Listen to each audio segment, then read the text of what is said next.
ఆ డౌట్ అనుమానాల్ని మీతోటి షేర్ చేసుకోవాలని చెప్పి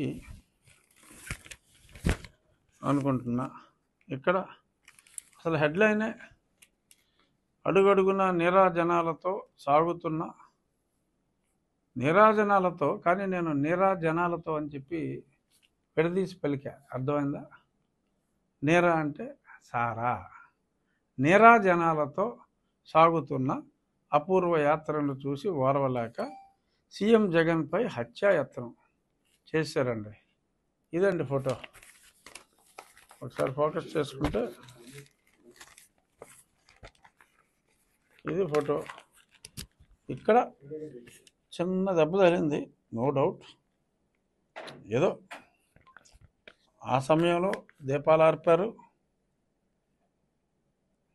ఎందుకంటే కొంచెం చీకటి వచ్చింది, మరి కరెంటు ఏదో తగులుతాయని చెప్పి దీపాలు ఆర్పారు. లైవ్ కూడా ఆ క్షణంలో సాక్షి లైవ్ కూడా లేదు. అప్పుడు ఇక్కడ ఇలా అన్నాడు ఆయన. తర్వాత చూసాం వేరే ఛానల్లో ఎవరో తీసిన దాంట్లో. ఇక్కడ ఒక చిన్న గీటు, రక్తం ఏమి కారిపోలా, గీటెడింది. మాకు సెకండ్ ఇచ్చేటప్పుడు కూడా కొంతమంది గీరేస్తే ఆ మాత్రం పడతాయి. సరే, కొంచెం పెద్దదే పడిందని అనుకుందాం.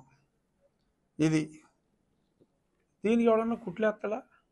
బాబు చూడు నాయన వర్మ, చూడు, ఈ గీటుకి ఎవడన్నా కుట్లేస్తాడా? జనరల్గా వేయరు. సరే, కనుకి తగలలేదు, కరతికి తగలలేదు, గురి చూసి ఆడు కొట్టాడా లేకపోతే గ్యాప్లో ఈయన చిన్న గీరుకున్నాడా అన్నది పక్కన పెడితే, ఈ ఫోటోలో ఇదంతా కమిలినట్టుగా కనుమూసాడు. కనుమూసాడు కదా దెబ్బ తగిలినప్పుడు. అదే సాక్షిలో ఇంకో ఫోటో వెళ్దాం.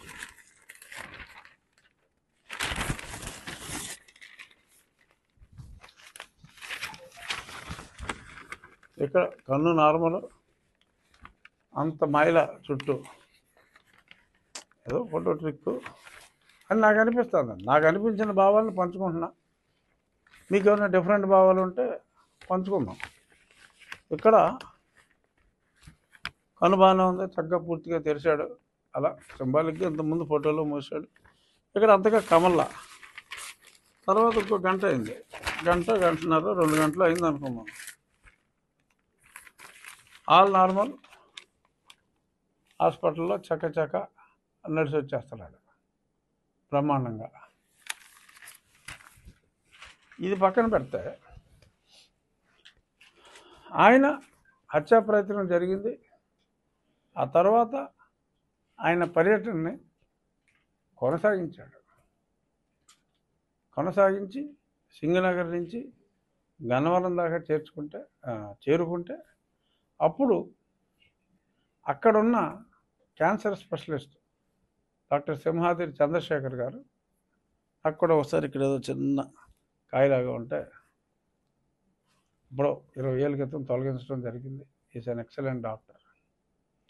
ఇక్కడ ఒక డాక్టర్ గారు, బస్సులో రెడీగా ఉన్న ఒక డాక్టర్ గారు హరికృష్ణ గారు ఆయనకి ఓ ప్యాచ్ చేశారట. అక్కడికి వెళ్ళాక ఆ క్యాన్సర్ డాక్టర్ గారు అది తీసి ఇంకో ప్యాచ్ చేశారట. ఆ తర్వాత నిదానంగా ఆయన ప్రభుత్వ ఆసుపత్రికి వెళ్తే, నేను 2020 డిసెంబర్లో ఓపెన్ హార్ట్ సర్జరీ అయింది నాకు. అప్పుడు నాకు మత్తు ఇచ్చే ముందు చూసా, 4-5 ఉన్నారు. ఒక మెయిన్ డాక్టర్ గారు, ఒక 4-5 ఉన్నారు. తర్వాత నేను మత్తులోకి వెళ్ళిపా. ఈయనకి గవర్నమెంట్ హాస్పిటల్కి వెళ్ళాక నిజంగా కుట్లు పనియో లేదో ప్లాస్టిక్ సర్జన్ తోటి కుట్లు వేయించారన్నారు. ఎందుకంటే తర్వాత మనకేం గీటు కూడా కనపడదు కదా, అందుకని ప్లాస్టిక్ సర్జన్తో కుట్లు వేశారని చెప్పారు. ఆ ఫోటోలో నర్సులు, అంటే మేల్ నర్సులు కానీ ఫీమేల్ నర్సులు కానీ ఆ డాక్టర్లు కానీ సుమారు ఒక 18 మందిని నేను లెక్క పెట్టగలిగా. అంటే గ్రూప్ ఫోటో దిగారు 18 మంది. డాక్టర్లు అవసరమా? ఓపెన్ హార్ట్ సర్జరీకే నాకు 5 6 ఆ గదిలో ఉంటాయి. ఎనస్థియాలజిస్ట్ ఉండాలి, సర్జన్ ఉండాలి, అసిస్టెంట్ సర్జన్, అందరూ కలిపినా కూడా 6. మరి ఇక్కడ 18 నుంచి ఒక 20 మంది మరి కుట్లేసినట్టుగా ఈయన యాజ్ యూజువల్ చిక్కటి చిరునవ్వుతో ఓ 18 మందితో చికిత్స అనంతరం ఆయన ఫోటో దిగాడు. సో దీన్ని బట్టి అసలు ఇమ్మీడియట్గా ఘటన జరిగిన వెంటనే 5 నిమిషాల్లో పంగల్కర్ర వాడారని, అంటే క్యాట్ బాల్ అంటారు కదా, ఆ పంగల్కర్ర వాడినట్టుగా ఒక అభిప్రాయం వెలుబుచ్చారు. అంటే ఎక్కడో ఒక పంగల్కర్ర బహుశా వీళ్ళు ఒరిజినల్ డ్రామా ప్రకారం ఓ పంగల్కర్ర అక్కడెక్కడో వదిలేసి ఆనవాలుగా, అంటే ఆ కంగారులో వాడు పంగల్కర్ర ఆయనకి తెలుసు, భారతిరెడ్డి గారికి తెలుసు, వాళ్ళిద్దరూ తప్ప ప్రజలందరూ ఇది డ్రామా అనే అనుకుంటున్నారు. వాళ్ళిద్దరికీ కూడా అది డ్రామా అని తెలిసిన ప్రజలు నమ్మారని వాళ్ళు అనుకుంటున్నారని నేను అనుకుంటున్నా. డ్రామా అనే విషయంలో మటుకు ఇప్పుడు నేను చెప్పిన అంశాలు, ఒక Z+ కేటగిరీ సెక్యూరిటీ ఉన్న వ్యక్తికి ఆ స్పాట్లో ఆయన ఆగుతాడు. అసలు నార్మల్గా బస్సులో వచ్చి టిట్టి చూపుతాడు తప్ప అక్కడ ఆ సమయంలో 100 మంది బయట వాళ్ళు లేరు. ఆ సెక్యూరిటీ వాళ్ళు తప్ప నిజమైన జనం 100 మంది కూడా లేరు. ఆ సమయంలో బయటకు వచ్చి టిట్టి ఎందుకు ఊపుతాడు? ఊపాడు అంటే ఒక స్పాట్ని డిసైడ్ చేసుకున్నారు. ఆ స్పాటు ఎందుకంటే కొట్టాడు అంటే, గురి చూసి కొట్టాడు అంటే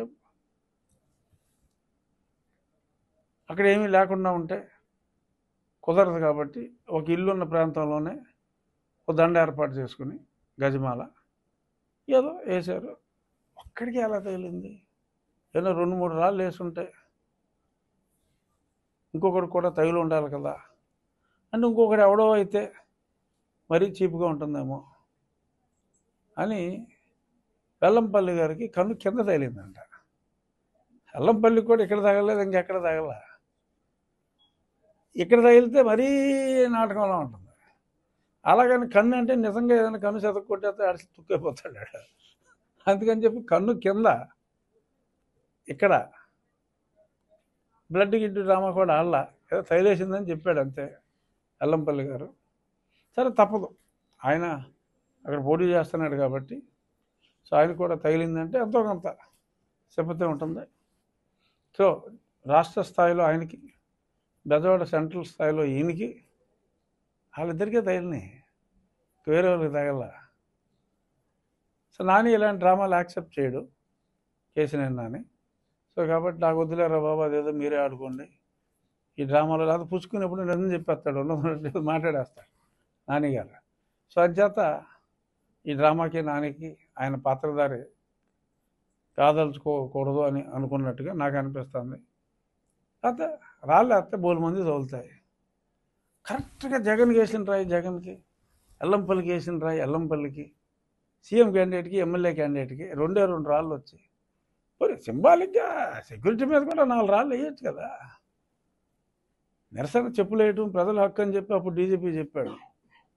మరి ఇప్పుడు ఏమన్నా ఈ కొత్త డీజీపీ గారు నిరసనగా రాళ్ళు వేయటం ప్రజల హక్కు అని అంటాడా? అనలో. ఎందుకంటే ఆయన్ని ఈయన నియమించాడు కాబట్టి అలా అనలేడు. బట్ ఏదేమైనా నా ఉద్దేశంలో త్వరలో 1-2 రోజుల్లో ఈ డీజీపీని, ఈ సిఎస్ని మారుస్తారని నా భావన. చూద్దాం ఏమవుతుందో.